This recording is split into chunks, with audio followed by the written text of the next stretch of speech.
Okay, well, what's up, travelers?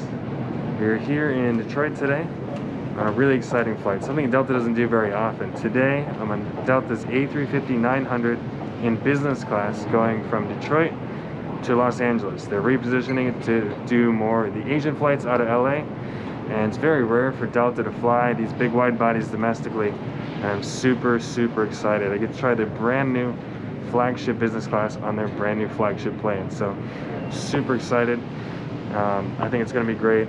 The seats look awesome. I'm so excited. I've been waiting for years to do this, and I finally get the chance. So let's go ahead and let's go see what Delta's A350 flagship plane, flagship business class is like. Let's go.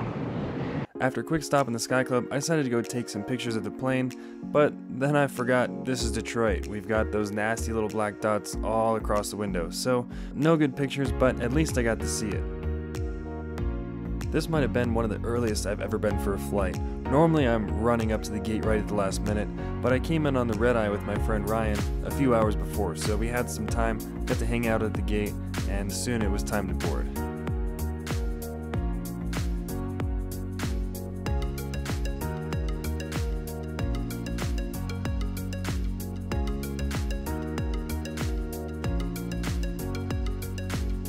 Down this way. Hi. 8A right there. Yes. Thanks.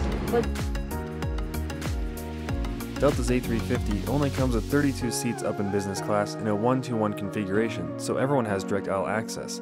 Another really interesting thing about the A350 is that there is no bins in the middle. That way you have this nice open air feeling in the cabin.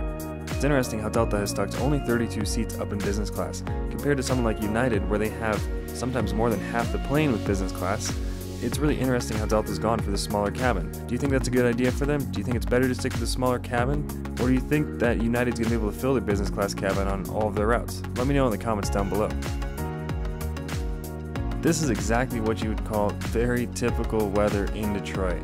I could not wait for us to take off and to get out to LA and enjoy the sun. This weather is just terrible.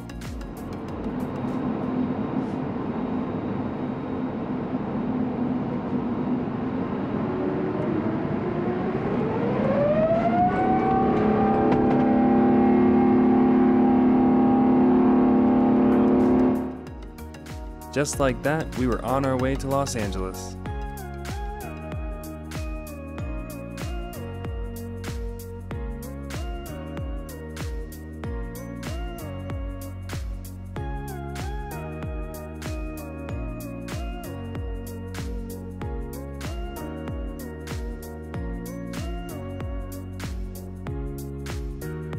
One of my favorite parts about this Delta One suite is that they're so wide. You've got so much shoulder room, and everything is kind of situated in a nice spot. You have your controls right there down to your right, and just behind your shoulder there, you have your storage for all your electronics, your headphones. I had a bunch of stuff charging in there.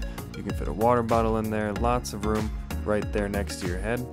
The seat controls are all very easily accessible from this little touchpad here next to your arm.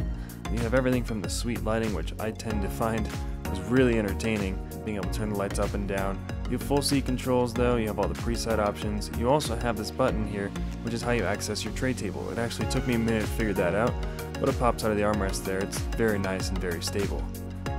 One thing Delta advertises really hard is that this is a Delta One suite, which means you have a fully enclosed door. You can close off the rest of the world and do whatever you want. For me, I don't really care. It's not that big of a deal to me, but I guess for some people, they like it. Now, that guy on the far side, that's Anthony. He kindly let me use his window for the takeoff and landing footage. But again, if for some reason I was done talking to him, I could just close the door and close him off from whatever I was doing. Which of course in this case was just me filming a lot about this seat. I really like this seat. It's got so much space. As you can see, there's so much width. There's plenty of games to do. The screen is absolutely huge. The mood lighting is wonderful. This really is a fantastic seat. For someone sitting in the middle, I really do enjoy the feel of this cabin. It's so nice and open, it's airy, it's very bright, but that could also be because everyone still had their windows open. It was a day flight after all. Here's your 5-star snack box. Very yummy. Do you know what it is, right? Just water's good. Okay. Good for now, at least. Yes, okay, wonderful. Thank you. You're welcome. One way Delta was really lacking, back when this video was filmed in December of 2020, was in their food and drink service. At the time, Delta was still only offering beer, wine, and water, and the snack boxes were still pretty limited. But, of course, you still got the Biscoff cookie, some goldfish, and in first class we got the flight fuel box, which has all sorts of other goodies to snack on.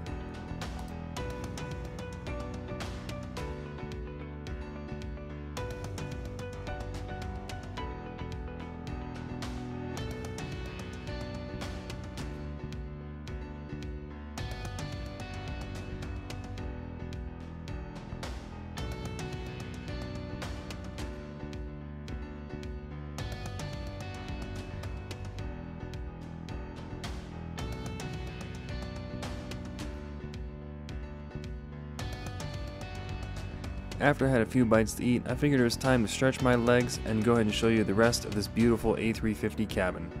There are two versions of the A350. This one, which had only 3 classes, just economy, premium, select, and business, and soon all of them will be converted over to the 4 class, which will add Delta Comfort Plus. It's the same number of seats in economy, you just have 4 rows with a little bit of extra legroom. On this layout, there were 226 seats in main cabin. In front of that, you have 48 seats in Delta Premium Select, which I have found to be a wonderful seat. In fact, the first time I flew it was on Delta's 777 retirement. You should go ahead and check out that video, it's wonderful. Then ahead of that, of course, you have your 32 Delta One suites with that beautiful open air cabin, no bins in the middle, and really wonderful seats. I got up several times throughout the flight to go ahead and check out these wonderful views outside the window. Lake Mead below, it was absolutely gorgeous. But then there's that wing. This might be one of the best looking wings I've ever seen. I absolutely love it. What do you think about the wing? Is it great? Let me know down in the comments below. As you know, Lake Mead means we're coming into Vegas, which means we're close to LA. So I went back to my seat, got strapped in, and got ready for the landing.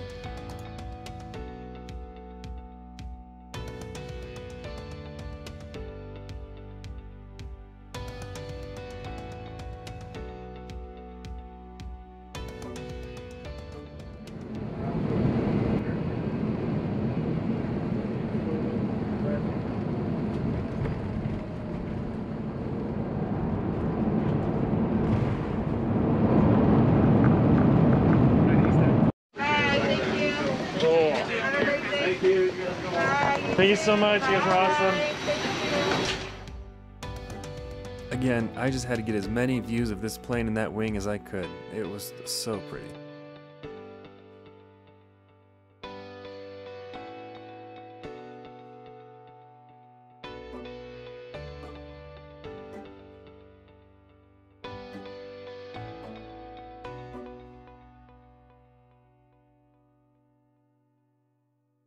All right. Well, here we are. Finally made it to Los Angeles. A350 flight was a pretty good flight. Maybe not my most favorite aircraft, actually. I was really hoping to totally love the plane. And while the business class seat was very nice, it had plenty of width. That's actually one of my biggest complaints is sometimes other airlines seats are very skinny.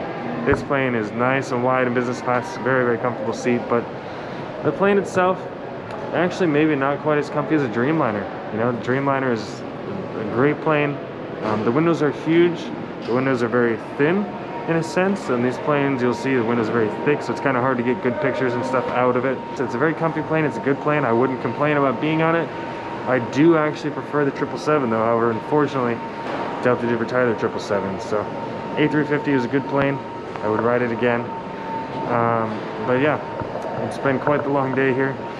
Started the day at 1 in the morning in Denver, and it's currently 6 in the afternoon in LA, waiting to go home. My earlier flight that I had booked from LA to Denver got delayed by about 4 hours, so I ended up just rebooking on the later flight.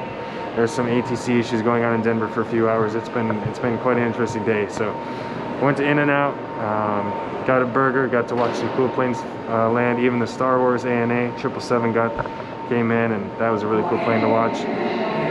So here I am, just waiting for my return flight home. But yeah, hope you guys enjoyed it.